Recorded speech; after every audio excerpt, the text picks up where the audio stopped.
Hi, this is Professor McAllister, the instructional staff, department head, communications and mathematics.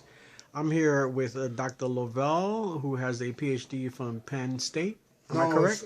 no, CUNY Graduate Center. But you did go to University of Pennsylvania, right? Penn State, I took a postdoctorate there in statistics And then you went to CUNY. before I went to CUNY. Okay, very good.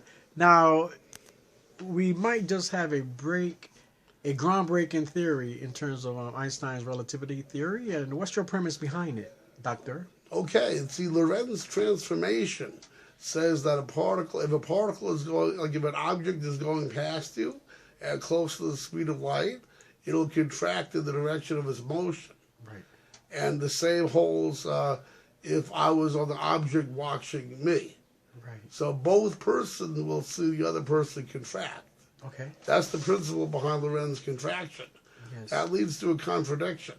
It really does, huh? Yes. So we're not even looking at time dilation.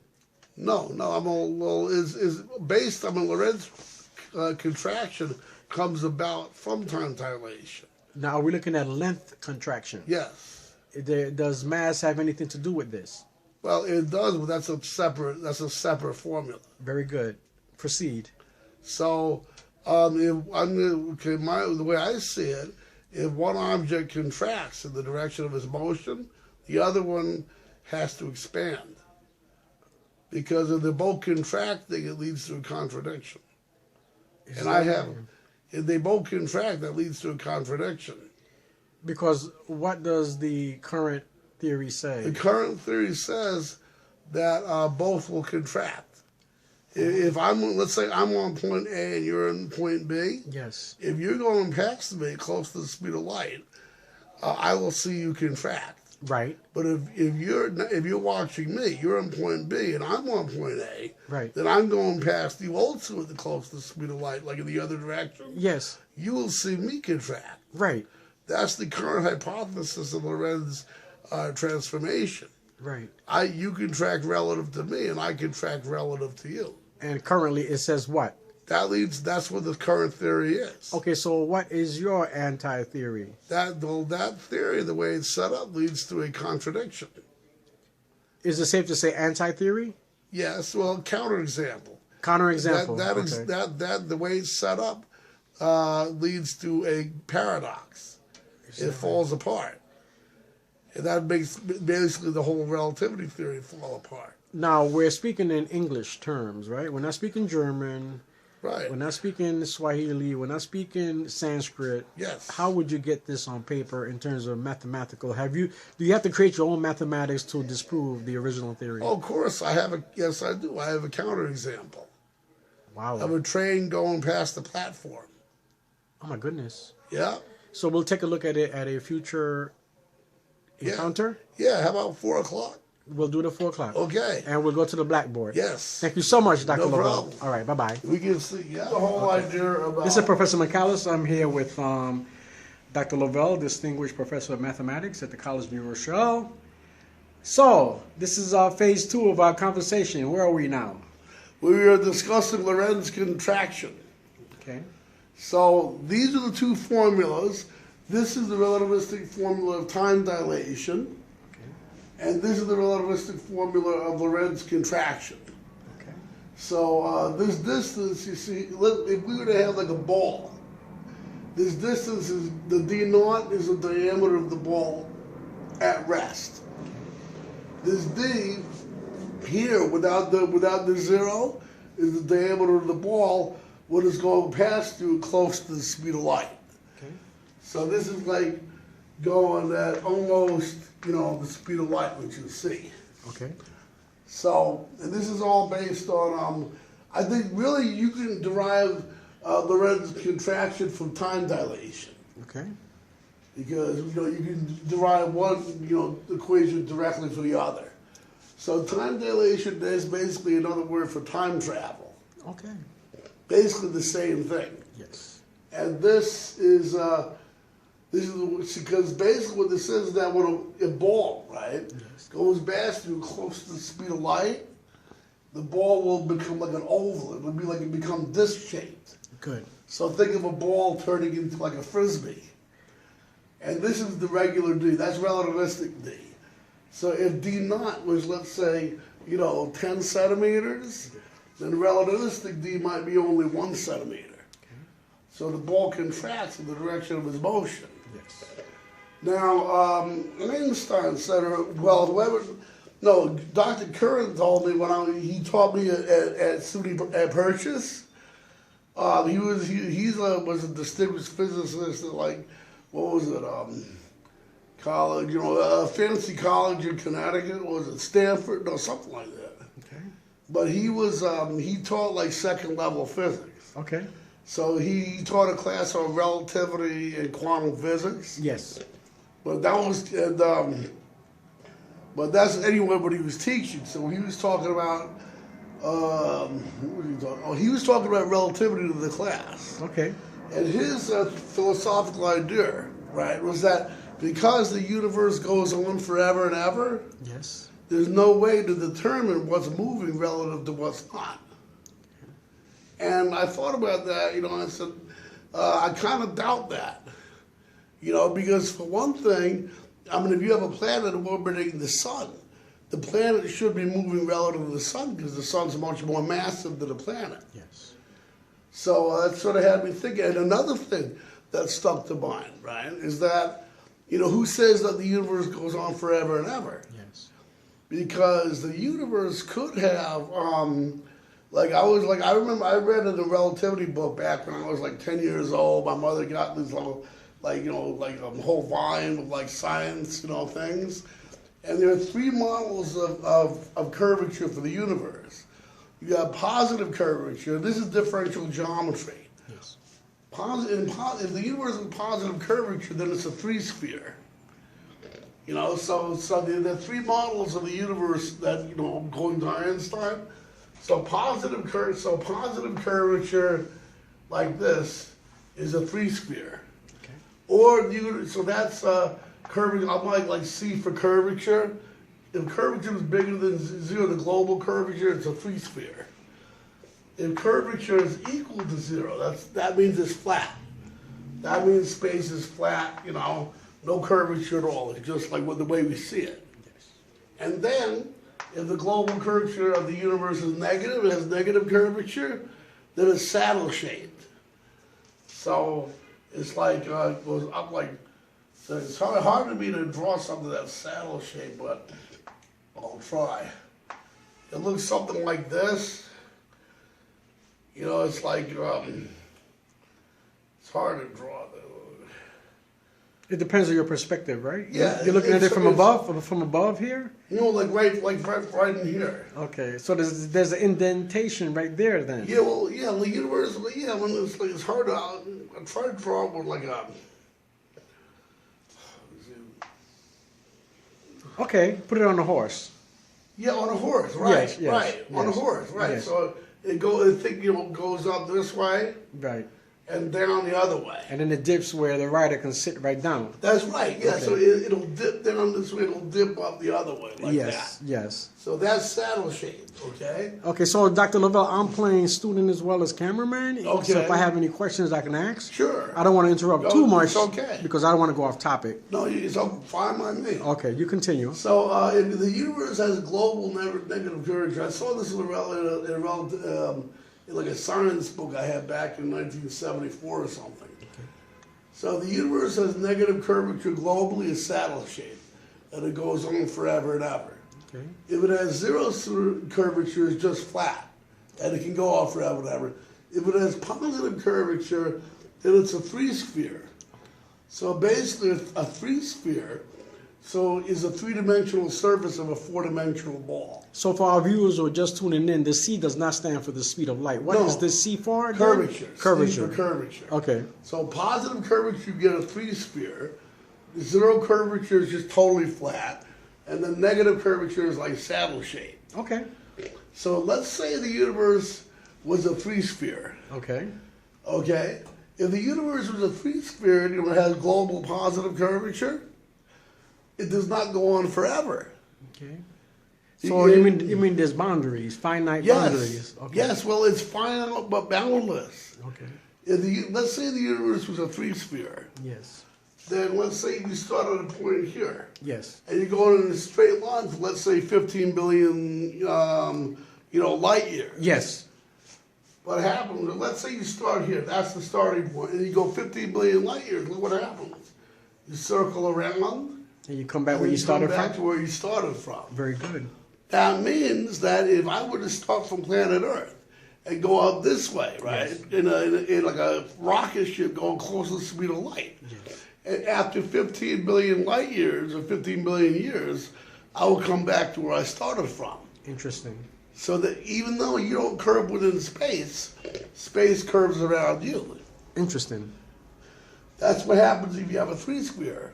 Because think of like the galaxies, all the galaxies and the filaments and the voids and all that Yes. are on the surface or the boundary of this three-dimensional sphere. And a lot of this could be modeled mathematically. This is Sure, where course, you're getting your concepts Yes. Yeah, Okay. well, no, I'm getting, these are my own ideas. from. Oh, very good. They've always been my Okay. own ideas. Okay. My ideas. Okay. We have it on tape, so if anybody Go- tries to plagiarize it. No, hey, We have it no on tape. problem. I have no Okay. problem with the tape. Okay. So, see, imagine all the galaxies, right, that are existing on the surface of the three-dimensional surface of that four-dimensional ball. See, the galaxies are on the surface of that sphere. Yes. There's only a finite number of them. Okay, now we are delving into the realm of astrophysics to a certain degree. Yeah. But I want to bring you back on target because you've just given us a review of the time dilation and also length contraction of Lorentz. So now we're going to get to the nitty gritty of your theory. Yeah. Let's see how we can segue into that. Okay. Well. Okay. Yes. So there are a finite number of galaxies on the three-dimensional surface of that four-dimensional ball. Because this thing's finite. Okay. That means that the universe does not go on forever and ever. If it was a three-sphere, it would not. There's only a finite number of galaxies in the universe, Yes. after which the universe repeats itself. Okay. And that's another reason why there should be, a way of detecting an absolute velocity, Okay. right? Because, Dr. Curran said, well, the universe goes on forever and ever. Right. So there's no way to tell what's moving relative to what's not. But if this universe is a three-sphere, then it doesn't go on forever and ever. Okay. There's only a finite number of galaxies on the surface of this ball. So there should be a way of determining a stationary reference point. Okay. And there has to be. Now I'm going to give you a counterexample for why this does not work. Okay. Now, here's the thing. D is the diameter of the ball when it's not moving relative to your eyes. Okay. Because what Dr. Curran said is that because there's no way of determining what's moving relative to what's not, then the only way to determine what's moving is what's moving past your eyes. Okay. Not what's moving relative to a set stationary reference, but only past your eyes, relative to you. And that's where the paradox, and that's where the paradox comes in. Okay. So this D naught means that the object is at rest relative to you, relative to your eyes. This D here, which is the relativistic distance, this is the relativistic diameter. This is when the ball is moving relative to your eyes. See, this is motion relative to your eyes. So the D is when this ball is going past you, your eyes, relative to the speed of light. That's how this thing got all messed up. Because they forgot, they didn't put in a stationary reference point. Okay. In space, they have to have one. Yes. And I'm gonna show you how this thing. So in other words, how do you know what you're measuring if there's not a stationary point? That's right. They only said moving relative to your eyes. Right. That's all they said was moving relative to your eyes. That's it. Yes. They didn't give space a stationary reference point, and that's why this whole thing falls apart. Wow. Now I'm going to give you a counterexample showing that this does not work. Okay. Okay, so I can erase this. Erase everything. Yeah. Okay, we'll be back. Okay. This is Professor McAllister. I'm back with Dr. Lovell. Okay, Lovell, proceed. Okay. Dr. Lovell, that is. Yes, thank you. This is the counterexample. Okay. So I'm going to draw two scenarios. Okay. This is a train station. This is a train station. Okay? Yes. This, now I'm going to draw a train that's going, a train going very close to the station. That's moving, so this is like a train, right? Yes. And notice that this thing looks a little smushed. Okay, we'll keep it as 4 cars. Yes, okay. Okay. And the train is going this way past the station at almost that close to the speed of light. Speed of light is C. Okay. Now this is observer A. So this is observer A that's on the platform. Got it. And he's watching the train go by. And observer B here, this is observer B that's on the train. Yes. Now there's a light. There's like a train light here, a laser beam. Think about it. Yes. On this end of the train, and then on the bottom end of the train, like that. You want to label it? Yes, sure. Laser, front laser, and this is back laser. Yes.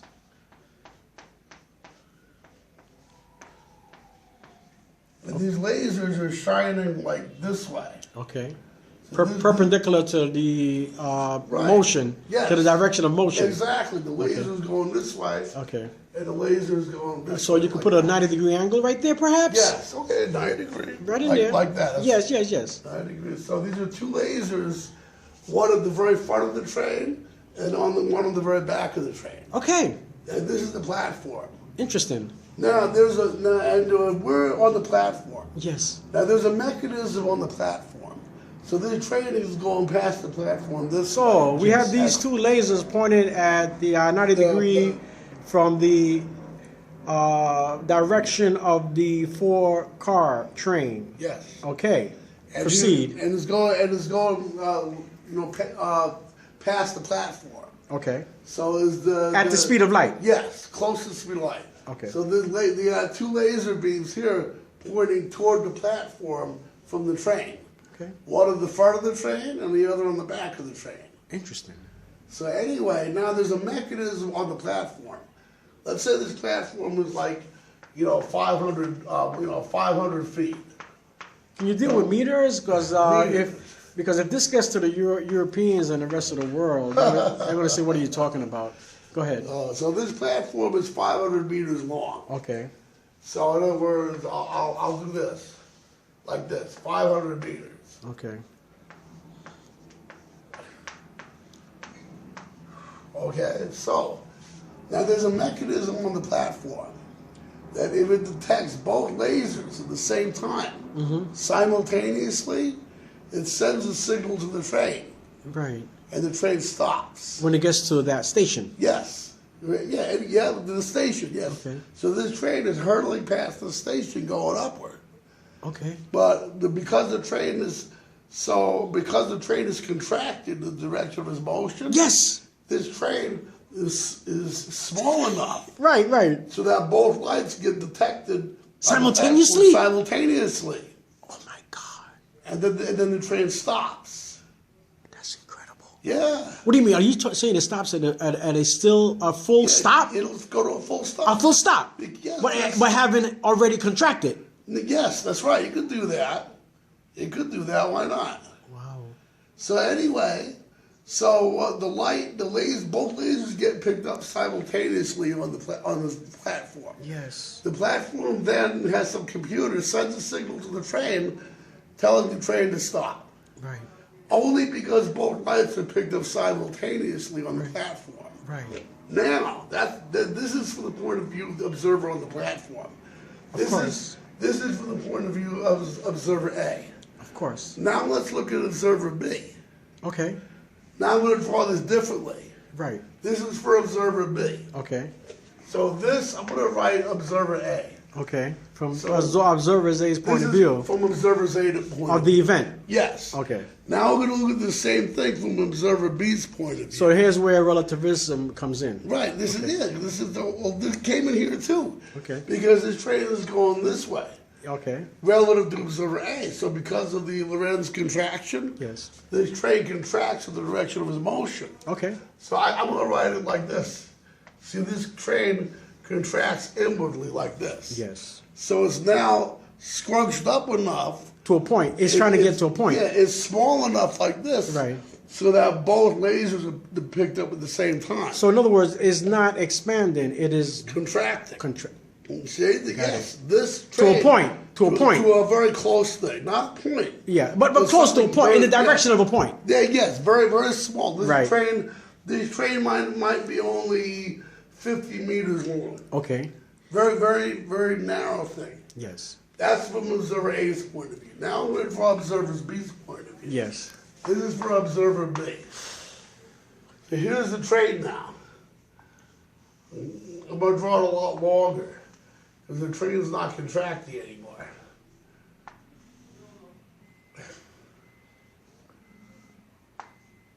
See how I'm making the train very long now? Yes. You're making it longer. Okay. It's long because it's not contracted. Right. So 1, 2, 3, 4. Oh. I think I see what you're doing. See what I'm saying? Yeah. So you could actually manipulate that equation? Yeah. This thing falls apart. Oh my goodness. So here's observer B. I'm gonna have to get Michio Kaku here from the graduate center. I know he was taught physics where I was. I know. But So this is the train now, and this is the platform. well, he's also a friend, so I could try to get He's him. a over. friend? Wow. Yeah. Well, we go back. I run into him every once in a while on the number 1 Broadway line going up the city. This is my own original idea. I know. So if you tell him it's your Kaku, they might say, "Hi, this guy's very smart." Well, okay. So here, so this is now the new situation. Okay. So now we're looking at it from observer B's point of view. Of course, observer A is still on the platform. Okay. Look where the laser lights are now.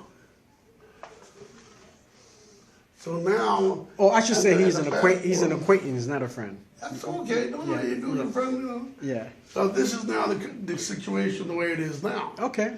So now look at it from B's point of view. Okay. The train is not contracted, but the platform's contracted. Oh my goodness. Yeah. But the train is still moving. Yeah, the train, the train's still moving, but the observer is not moving relative to observer B. It's not moving relative to observer B. Okay, there's going to be folks in here, right? Okay. They're going to say, wait a minute, I'm losing my perspective at the moment, which I'm sure each of these observers is also happening to them. Right. So, something that they have never experienced in their planetary life here on Earth. That's right. So basically, what you're telling me here is B is another observer. He's the same observer on the train. The same observer on the train. And A, where's A? You didn't label He's A. observer on the platform. Okay, no wonder. This is Okay. observer A. Got it. This is Okay. still a platform. So everybody stays where they are. Yes. So Okay. So now we're looking at it from observer B's point of view. And before we looked at it from the platforms. Observer A, right. Okay. Yes. Okay. This is observer B. This is fascinating. Yeah. Go ahead. So observer B is not moving is not moving relative to the train. The train is stationary relative to observer B. Because observer B is sitting inside the train. The observer B is in the front car of the train. Yes. So the train's not moving relative to observer B. I don't get But the platform is moving relative to observer B. Yeah, but isn't that our normal everyday experience? But there's no way to tell what's moving relative to what's not. That's what relativity's saying. That's what Dr. Curran told me. I cannot conceptualize this scenario right here. Well, And I hope our audience who are listening to this don't get as confused as I'm getting confused. Okay. Do we need to go mathematical to prove this, or do you want to try one attempt? It's fine. This is Okay, try another attempt. No. Yes. See, Yes. In this one, we're looking at observer A's point of view. Right. So observer A is stationary on the platform. Yes. And this train is moving past observer A going this way. Yes. So the train is moving relative to observer A. Yes. And the platform's not. Right. Now for observer B, okay, the train is stationary relative to observer B, but the platform is moving this way relative to observer B. Right, Pat. At close to the speed of light. I got it now. Okay, good. Yes. Because there's no way, I know what you were thinking. Yeah. Well, the train's got to be moving relative to the platform. Right. Relativity says That doesn't have to be the It's case. incredible because Right? the observer on the train It's it's actually stationary, On the train. but moving. The train. Well, no, the train's not moving. The platforms are moving past observer B. The observer B is No, but the platform is not moving, so we get an no. The illusion. platform is moving because there's no way to tell what's moving relative to what's not. Wow.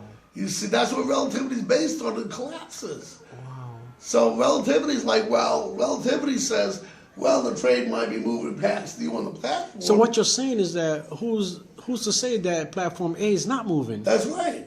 That's what relativity is saying. You know, so if you're on the train, if you're observer B on the train, the train is stationary relative to you. Right. It's just sitting on a seat on the train. Right. But the platform's moving past you. Right. Now, if the platform's moving past you, Right. I could visualize it this platform contracts. as well. So the train doesn't contract, but the platform contracts. And you can verify that by the two lasers. Of course, yes. In the front and back. Now look, you see, now the lasers, look, one laser is way up above the platform, Yes. and the other laser is way down below. Right. Now, if this train is moving past the platform, if this platform is moving past the train like this, are both lasers detected at the same time on the train? Yes. No. They couldn't simultaneously. No. Can't be It done doesn't simultaneously. exist. Right. Wow. The train is moving past the platform, you know, like one laser will be picked up, then it'll go away. Right. So, And then the second in other words, according to the lasers to do the measurement, the platform doesn't exist. No, it does exist. The platform exists, but it's contracted relative to observer B. So you can't get a reading. That's right. See, it'll detect this light, and then it'll go away. Right. You know, and then like a couple of seconds later, Right. it'll detect the second light, Right. and then that will go away. It will not detect both lights simultaneously. Got it. And then the mechanism is not sent to the train, and the train keeps on going. Of course. So in this scenario, the train stops. Okay. In this scenario, the train does not stop. Right. That's a contradiction. Wow. That's the contradiction. Here, train stops. Here, train does not stop. Right.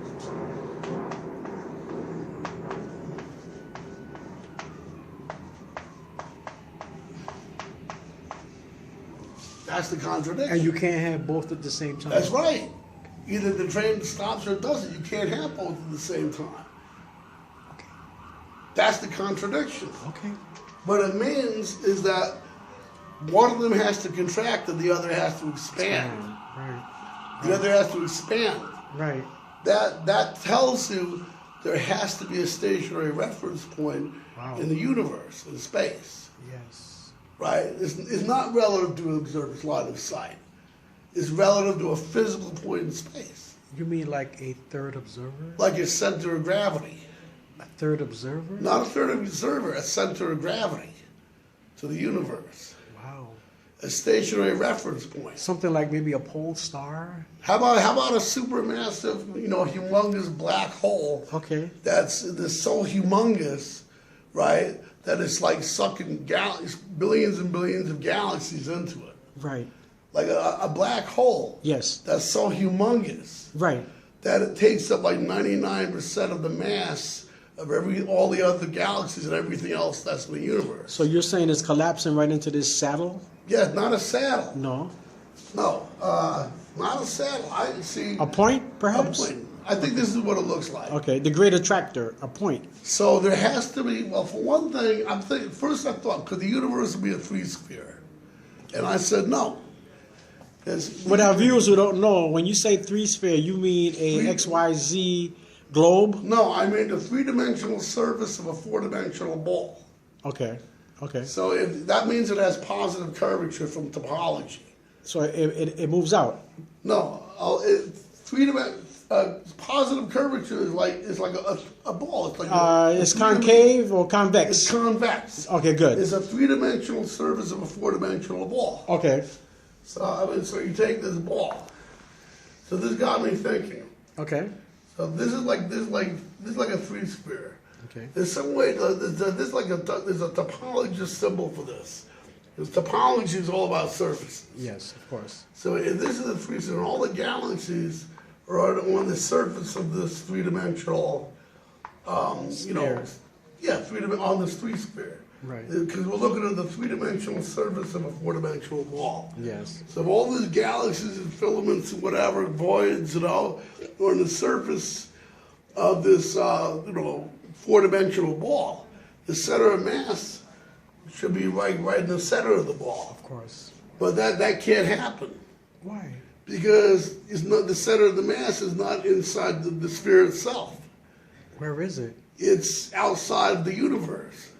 Okay. Because our universe is on the surface of this ball. That's right. If this was the case, the center of mass is in the center. The center of mass, that's the stationary reference point, has to be inside the universe, Right. not outside it. Because the universe is like on the surface of the ball, Yes. and the center of mass is the center of the ball. Right. And that can't happen. Okay. Because the center of mass, according to this, would have to be somewhere in three space itself. Right. This is outside of three space. Okay. Because three space is on the surface of the ball, and that center of mass is not on the surface. Okay. And then I started thinking about this. So gravity, what does gravity do to space? It bends it. It bends it, and it Yes. bends it like this. So this is like a section of free space. Okay. And a black hole would do something like this, if I could write this good. A black hole would do this. With curvature. Like it would make it dip in like a funnel. Okay. Haven't you seen pictures of that in like, physics books? Yeah, it's like a cone. Yeah, not a cone, more like a funnel type thing. Okay. Like a tornado funnel. Yeah, like a tornado funnel, and the black hole is like right there. Got it. So this is like, the surface, that's, I think S3, I think that's how you denote a free sphere. Yes. S3, right? Yes. 3 dimensions. Look at how topology comes into relativity theory. It does. This topology, it's like, like this thing's gonna be reunited, Yes. Topology is huge in relativity, it seems to me. Yes. But anyway, this is my thought. Okay. The indented three sphere. So I take this three sphere. All right, we're going to take a break. Something like that. Okay, you can begin. Go I'm gonna ahead. have to, Yes. take some, finesse and draw on this thing. Okay.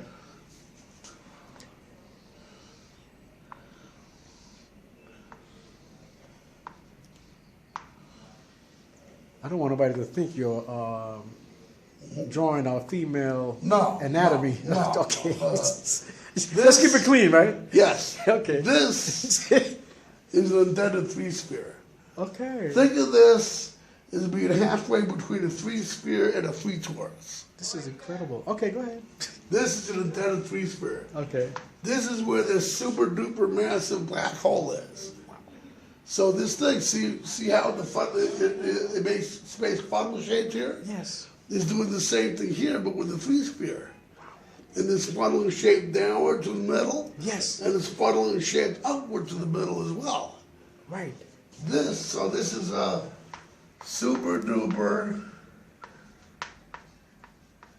massive black hole. Wow.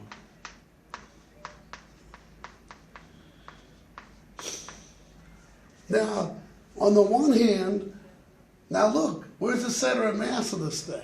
Right at the center, Right where at the center. with the point is, Yes. which is outside of the universe. No, this is inside the universe. Inside, okay. This is inside of the universe because it's part of the surface. Right. The surface dips down into it. Okay. See here, when I had the regular thing like this, if I had the regular thing like this, right? Mm-hmm. See, the surface is outside of the center of mass. Okay. Right. But now the surface dips down so it's touching the center of mass. Okay. Surface dips down here. The surface this is part of the surface as well as being the center of mass. So everything is happening simultaneously. Yes, it's both. So we have a center of mass, both from a geometric topological point of view, Yes. but also from a mass point of view. What kind? A mass point of view. Okay. Because if that black hole takes up 99% of the mass of the universe, Yes. then that's where the center of gravity is. Wow. Okay. Because Okay. Understood. Yeah. Understood. I'll give you an example of center of Yes. gravity. Yeah. Let's say you have this, like, this is huge thing here, right? So let's say this weighed, 1,000,000 pounds. Okay. Well, an analogy to this would be a martial artist. Yeah. Because a martial artist's torso or the middle of the martial artist's body is the center of gravity. That's right. So Everything else is just extremities. Yes. So where is the center of gravity here? That's 1,000,000 pounds. Yes. That's 1 pound. Okay. The center of gravity from physics is basically going to be here. Okay. And the center of gravity is the stationary reference point. Okay. The center of gravity is the stationary reference point from physics. Right.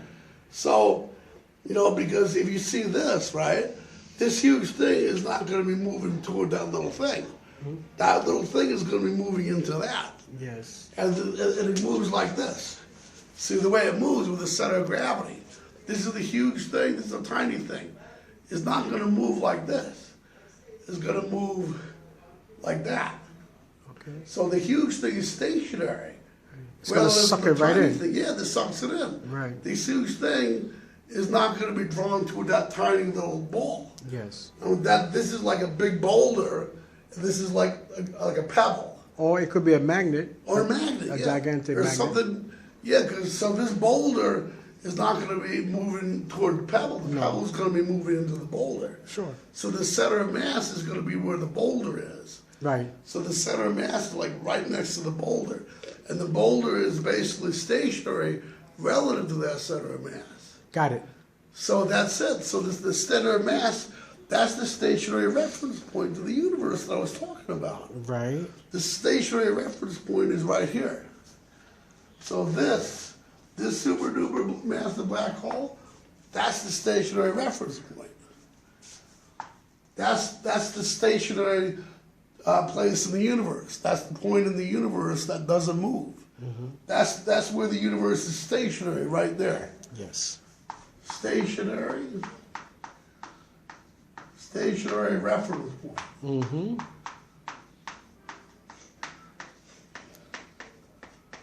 That's it. That's what, if you're next to that supermassive black hole, that black hole is not moving. Everything else is moving toward the black hole, but that black hole is not moving in space, and that's the stationary reference point. So that if this train, okay, Yes. Good segue. now this fixes it. This fixes it. Yes. But if this train, now let's say we have a train, right? This is the train now. Let's say you're on the train, right? Okay. And the train is now moving, making a spacecraft or something. Okay. See, this train is now moving at close to the speed of light, past that stationary reference point. Okay.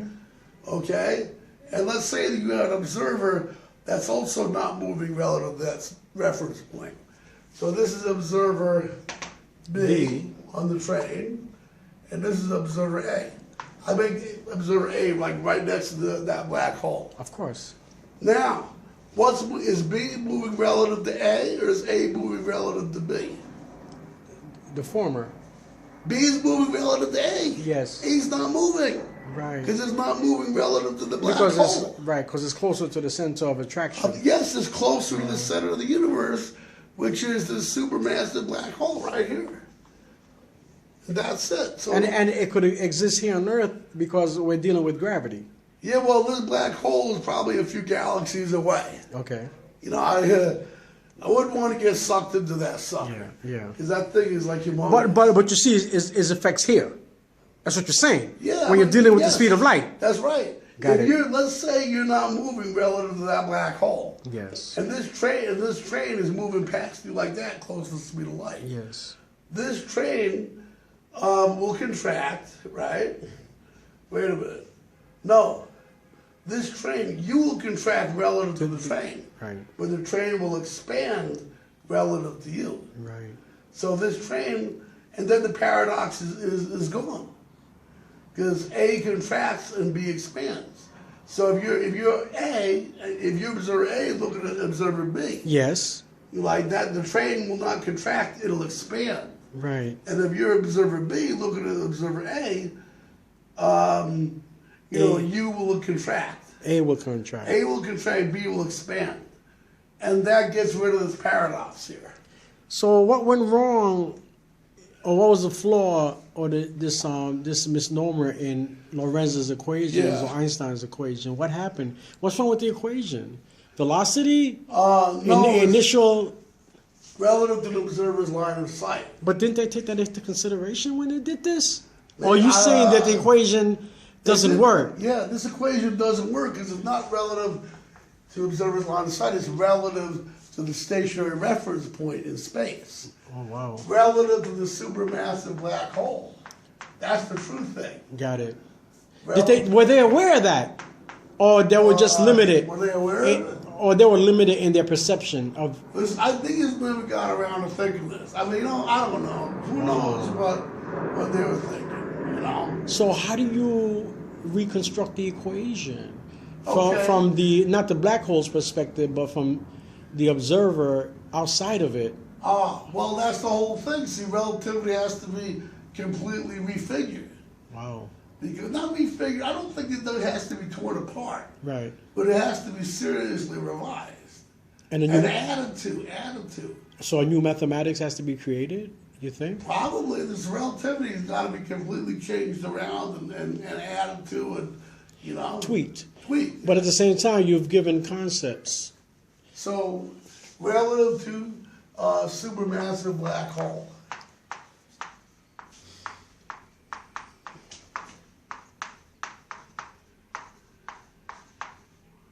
Or stationary reference point. My goodness. Stationary reference point in space.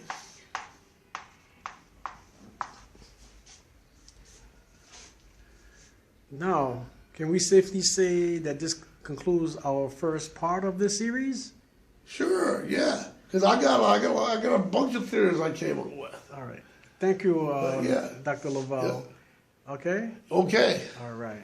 But do you see that? Yes. And look, that's stationary from a geometric topological point of view. Yes. It's in the center of that apple, right? Yes. So if you really look at it, this is like the center of mass from a geometric point of view. Okay. And the center of mass is on the free manifold. It's on the surface, and it needs to be because the surface is our universe. Right. So on the one hand, it's in the center of this thing from a geometric topological point of view. Okay. And on the other hand, it's in the center of this thing from a mass point of view.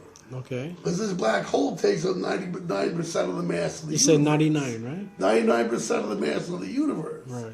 So on the one hand, it's in the center of mass geometrically, and then on the other hand, it's in the center of mass from a mass point of view. Yes. And that's why this model works, I think. Okay. That's why I'm thinking it's this model. Okay, so can we have a recap for our viewers out there, Dr. Lovell? Okay, Distinguished sure. Professor of Mathematics. Yes, sir. Yes. Quick, brief synopsis of what we've gone through today. Okay. So this takes a while. So we're talking relativity. Tala just walked in from Senegal, another mathematician. This is relativity, theory of relativity. Yes. So this is the formula. This is going to take a while. This is long. This is the formula for Lorentz contraction. See, Lorentz, the way they put it together, the way Einstein tweaked this, and put this together. See, this is motion relative to an observer's line of sight. So, like relative to your eyes, let's say. So the distance here is very small. This is when the object is at rest, relative to your line of sight. Now, so this is the formula for Lorentz contraction. So this is the Einstein's formula. Yes. This whole thing, the relativity is all messed up. Okay. It completely collapses because they failed to take this into account. They take this into account, they don't take this into account. And the whole thing is just fraught with contradictions, and it's all garbage. Okay. Because this is totally incorrect. This is correct. Okay. So because this leads to this contradiction. Okay. This fixes this contradiction here. Okay. So anyway, so you want to know about this? Yeah, how does the formula Okay, work? let's say that the D at rest. This is the D at rest. Wait, where am I going to write this? Well, you have the v squared c squared is 1 Yeah. minus 1.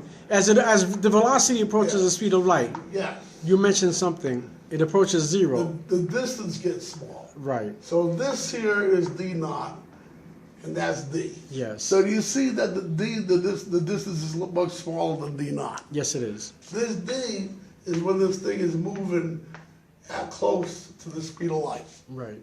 So D is small relative to D naught. Yes. So if you look at this, D is very small relative to D naught. Yes. But V is very close to C. Okay. So this explains it. You know, if V is close to C, right, then V squared is very close to C squared. Mm-hmm. That means V squared divided by C squared is very close to 1. Okay. Let's say V squared minus, let's say V squared over C squared is 0.99. Okay. And what's 1 minus 0.99? Some kind of point 1 something It's small. 0.01. It's Right. like 100th. Right. And then you take the square root of 0.01. Right. That's 0.1. Right. That's a tenth. Right. So D divided by a tenth is the same thing as D times 10. Right. So D naught is 10 times D. Right. And it should be. Right. Because see, D naught is 10 times D here. Right. Right. That's where the equation comes in. Right. It explains the relationship between D and D naught. But at the same time, if v squared approached the speed of light and the denominator became 0, then it'll be undefined. No, it doesn't it gets close to But zero. no, but what if it did? We were talking about that the last time. Does it disappear? Does No. it into a point?